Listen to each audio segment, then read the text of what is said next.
Assalamualaikum warahmatullahi wabarakatuh. Kami dari kelompok 3 di sini kami akan mempresentasikan kejang vokal setelah infeksi COVID-19. Dengan anggota kelompok, saya sendiri Ajeng, ada Nabila, Agnia, Fatin, Anggita, dan Rani. Ini ada data pasien, ada anak laki-laki, riwayat infeksi akut COVID-19, usianya 6 tahun.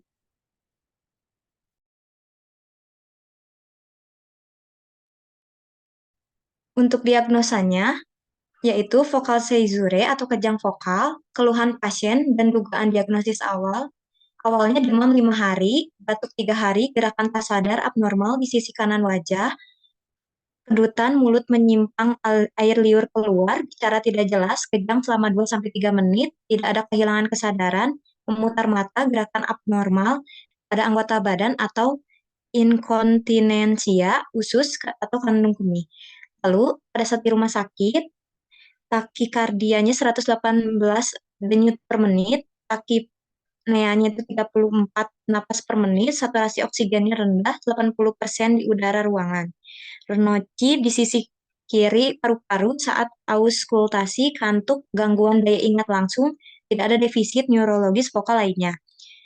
Menurut guideline, ini tuh keluarnya air liur, gangguan fungsi bicara baik, ekspresif, maupun reseptif, kejang demam, perubahan perilaku, fenomena sensorik atau autonom, termasuk vokal seizure. Dugaan awalnya itu tuh pasien tuh dinyatakan positif COVID-19. Beberapa gejalanya seperti demam, batuk, dan kebingungan. Bisa tumpang tindih dengan ensefalitis. Namun tidak ada bukti infeksi virus di otak. CSF-nya itu normal, PCR-nya HSF-nya negatif. Dan COVID-19 umumnya tidak menyebabkan kejang yang parah berkepanjangan seperti yang dialami pasien ini.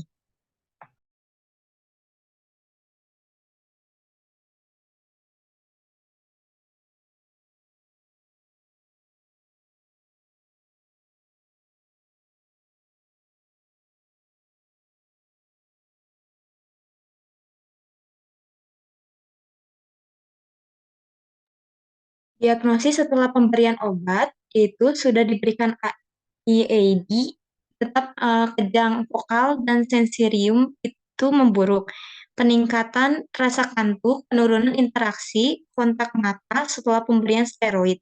Frekuensi episode kejang menurun drastis pemberian methylprednisolon selama 5 hari. Gerakan tak sadar serupa melibatkan sisi kanan wajah bersama dengan bibir dan lidah diberikan clobazam oral, frekuensi dan durasi kejang akhirnya menurun menjadi rata-rata 1 kali setiap 4 hingga 5 hari. Diagnosis vokal seizure kejang vokal, steroid itu dapat membantu menstabilkan membran sel saraf yang membantu untuk mencegah kejang. Clobazam adalah obat antikonvulsan yang digunakan untuk mengobati kejang. Selanjutnya ada objektif dan pemeriksaan pertama itu ada takikardia atau detak jantung cepat, di mana hasil pemeriksaannya 118 denyut per menit dengan keterangan positif takikardia dengan normalnya 60 sampai 100 kali denyut per menit. Selanjutnya pemeriksaan takipnea atau pernafasan cepat dengan hasil pemeriksaan 34 kali per menit dengan keterangan normal. Selanjutnya pemeriksaan saturasi oksigen, hasil pemeriksaan 80% di udara ruangan dengan keterangan abnormal dengan normal 95 sampai 100%. Selanjutnya, pemeriksaan suhu tubuh di mana hasil pemeriksaannya 98,6 derajat Fahrenheit, di mana keterangannya itu tidak demam. Selanjutnya, pemeriksaan darah dengan hasil pemeriksaan 100 per 60 mmHg dengan keterangan normal. Selanjutnya, pemeriksaan auskultasi atau pemeriksaan jantung non-invasif. eh, Berdasarkan pemeriksaan, didapatkan bronki sisi kiri atau suara napas tambahan bernada rendah dengan keterangan abnormal. Selanjutnya, pemeriksaan neurologis atau pemeriksaan pada otak dan sistem saraf.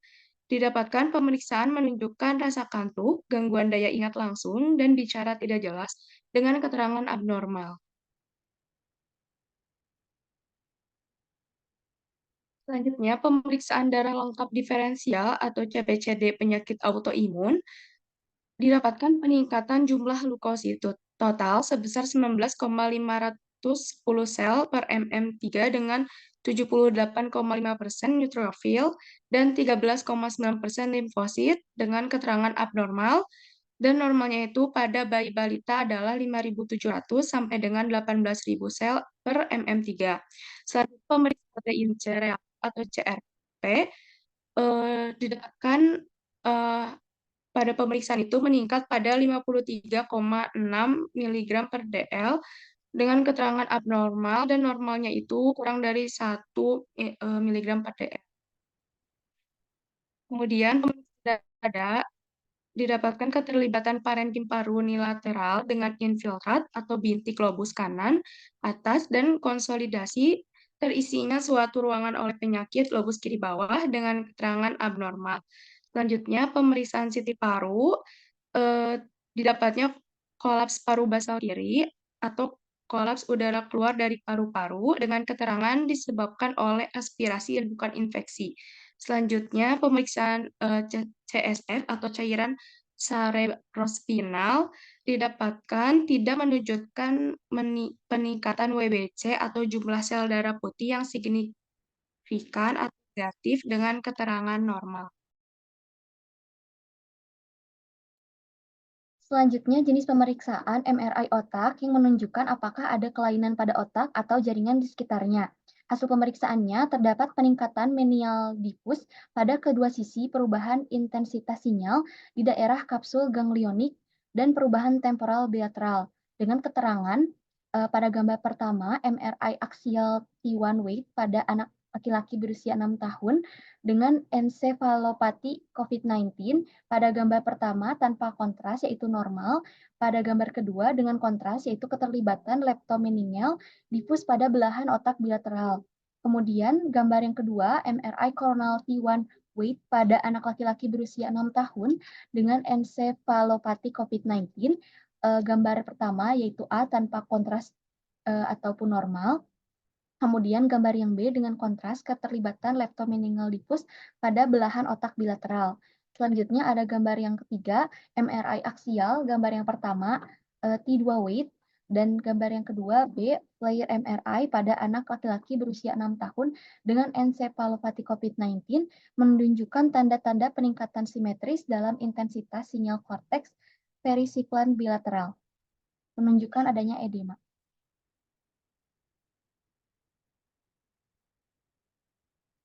Selanjutnya, jenis pemeriksaan HSP-PCR yaitu tes herpes simplex virus. Hasil pemeriksaannya negatif. Keterangannya berarti normal. Kemudian, pemeriksaan NMO, neuromyelitis optica dengan kondisi autoimun. Hasil pemeriksaannya negatif, keterangannya normal. Kemudian, jenis pemeriksaan anti-MOG, pemeriksaan pada kondisi autoimun. Hasil pemeriksaannya pun negatif dengan keterangan normal. Kemudian jenis pemeriksaan RT-PCR pada nasofaring dan orofaring, hasil pemeriksaannya positif dan keterangan abnormal. Kemudian pemeriksaan dedimer, pemeriksa pembekuan darah, hasil pemeriksaannya terdapat 523 Ng per mili, keterangannya normal. Selanjutnya, jenis pemeriksaan serum ferritin untuk mengetahui kadar zat besi dalam darah, hasil pemeriksaan sebanyak 167 U per L dengan keterangan normal. Kemudian jenis pemeriksaan serum laktat dehidrogenase atau LDH untuk mengukur tingkat LDH dalam darah atau cairan tubuh lainnya untuk memeriksa kerusakan jaringan, didapatkan hasil pemeriksaan 196 U per L dengan keterangan normal. Yang terakhir yaitu jenis pemeriksaan interleukin 6 atau IL-6 untuk menilai kemungkinan penyakit autoimun dengan hasil pemeriksaan 8,17 Pg per mili, terdapat sedikit peningkatan dengan keterangan abnormal. Normalnya lebih dari 11 Pg per mili.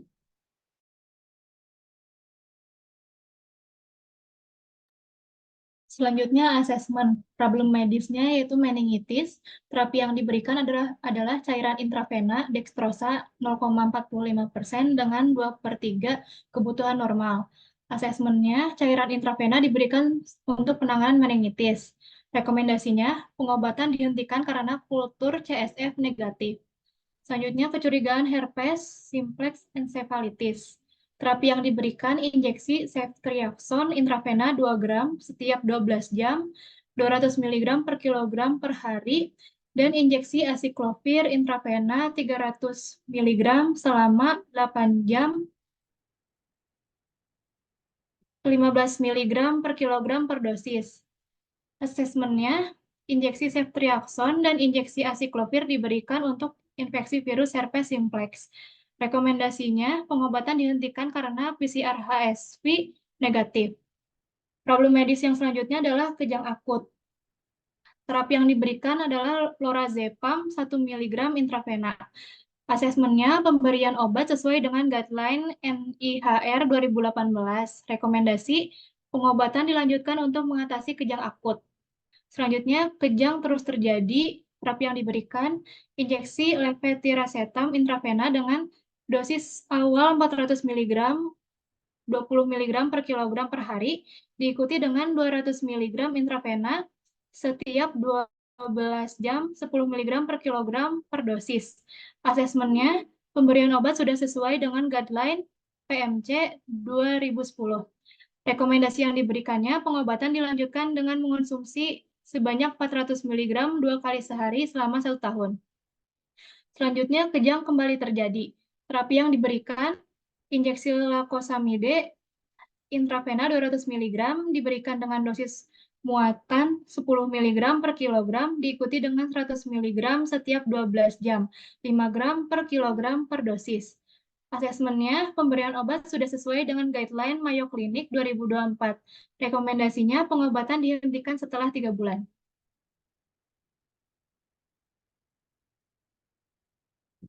Problem medis yang selanjutnya adalah kejang terus-menerus lebih dari 5 menit.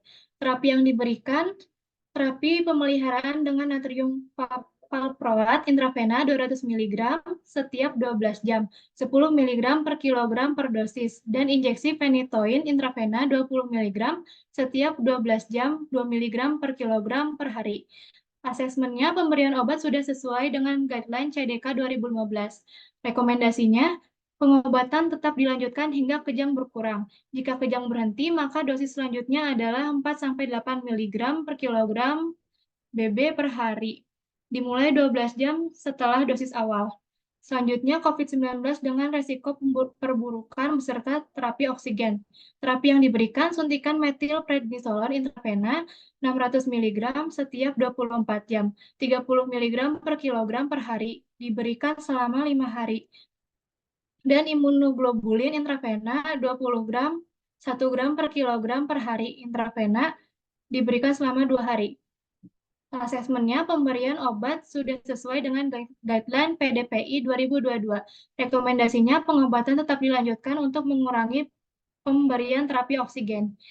Problem medis yang terakhir, gerakan tak sadar yang melibatkan sisi kanan wajah bersama dengan bibir dan lidah. Terapi yang diberikan, clobazam oral 5 mg di pagi hari dan 2,5 mg di malam hari. Asesmennya, pemberian obat sudah sesuai dengan guideline drugs 2024. Rekomendasinya, pengobatan diberikan jika gerakan tak sadar kambuh.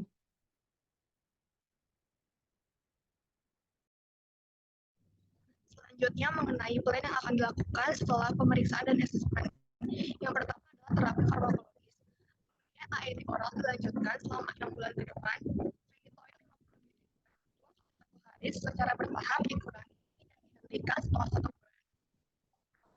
100 mg 2 kali sehari dan lakosamid 3 sehari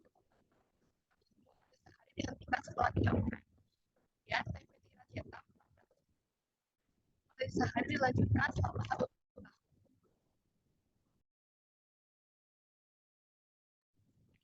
Selanjutnya mengenai terapi non farmakologis dilakukan pemantauan EEG memantau aktivitas kejang dan membantu dalam penyesuaian pengobatan. Kemudian perawatan suportif yaitu oksigen tambahan diberikan untuk membantu mempertahankan saturasi oksigen. Cairan intravena diberikan untuk membantu hidrasi elektrolit, obat antipiretik diberikan untuk diberikan untuk mencegah pembekuan darah.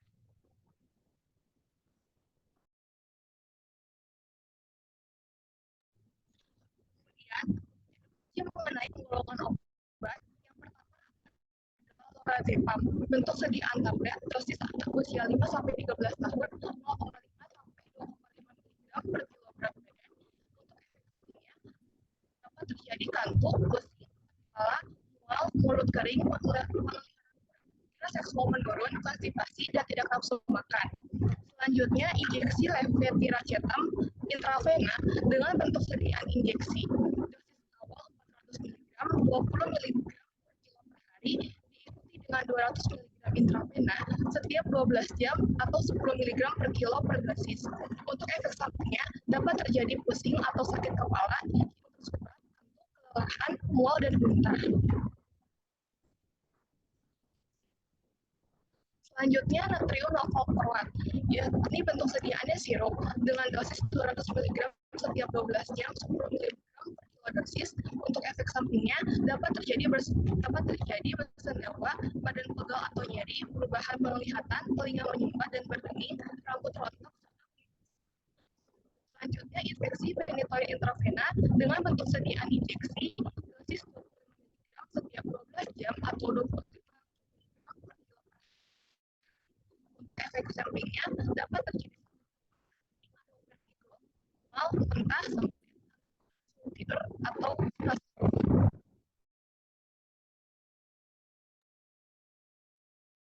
Selanjutnya ada clobazam, bentuk sediaannya tablet, dosis anak kurang dari 6 tahun, lebih dari 6 tahun, dosis awal adalah 5 mg, dosis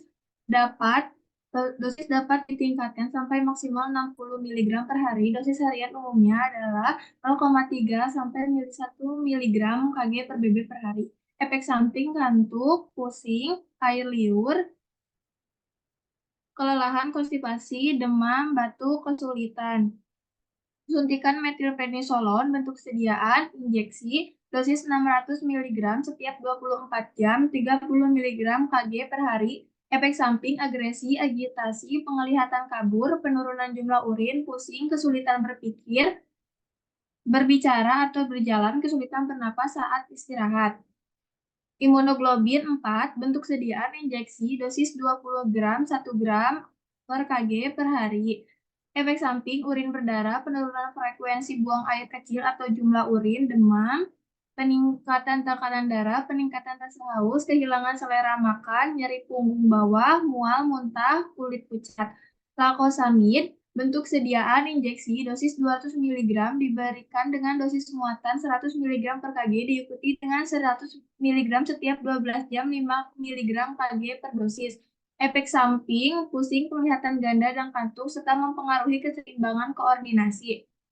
Selanjutnya ada follow-up. Pasien ditindaklanjuti selama 6 bulan dengan kunjungan rutin setiap 2 bulan. 3 bulan pertama, anak mengalami 2 episode kejang yang durasinya lebih singkat. Bulan-bulan berikutnya tidak ada lagi episode gerakan paksa, EEG, tidak lanjut pada bulan ketiga dan ke-6 bulan tidak menunjukkan adanya aktivitas kejang.